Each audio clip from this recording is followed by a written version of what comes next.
So we have another property, no? This is a total of 55,000 square meters. It's a titled property, years na ang mupirma. Then barato kayo, 500 pesos per square meter, located here in Barangay Agsungot, Cebu City.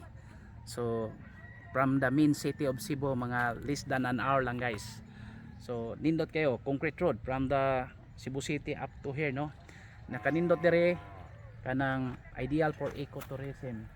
Nindot kay siya nya, rolling terrain, mamuhi kag baka, mamuhi kag baboy, you raise cow, carabao, chicken farm, pwede kayo nimo dire guys.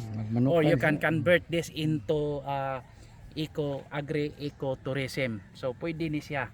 So imagine this is 55,000 square meters. Kanang mga kuan apil na, no, kanang naay mga kanang mga kawayan, ito baka patos unahan, oh. Oh, kanang baka apil pa na siya guys. Sige lang ka atom ni drone. Then this is adjacent to 1.8 hectares. So pwede sa dimo paliton ang 1.8 hectares. So nindot kay ni. Ari lang ta sa tag 500. Nya ang makita nato guys, no, kay ang iyahang boundary bitaw na apil pa na dito sa unahan pa guys. Then sige lang ka atong i-drone nya.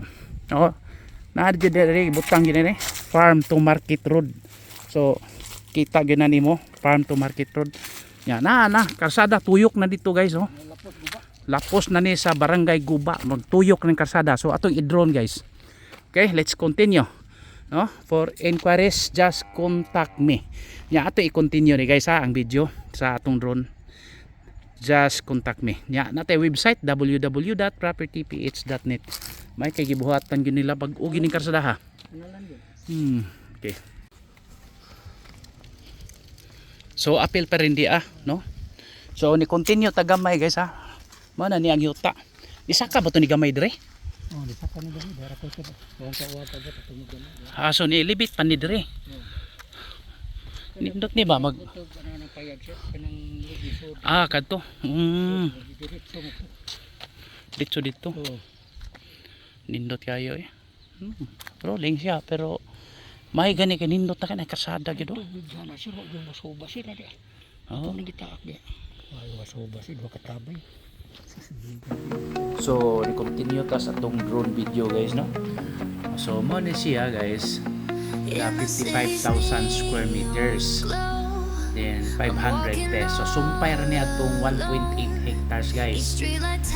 Sila ra ni kauban na yapon watershed area, pero maulig ito ang istorya ni exist na siya before nahitabo ang watershed. So ang imo ran buhaton dire is pwede ka magbakahan, nanom ka, pwede sa ka magparihan ng Siraw Garden bitaw. Gihimo nilang kuan tourist destination. Nindot kay ni yan na itubig sa area.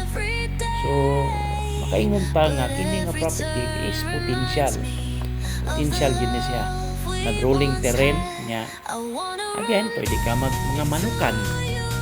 So okay kayo sa Digyod, just located in Barangay Agsungot, Yapon, Cebu City. Nagkaot ka ning listings pero I'm sure nga kining 500 per square meter makahangyo pagid sila ani nya. Kaning adjacent mangani tag 1,000 mangani sila. Kalipod mahalin.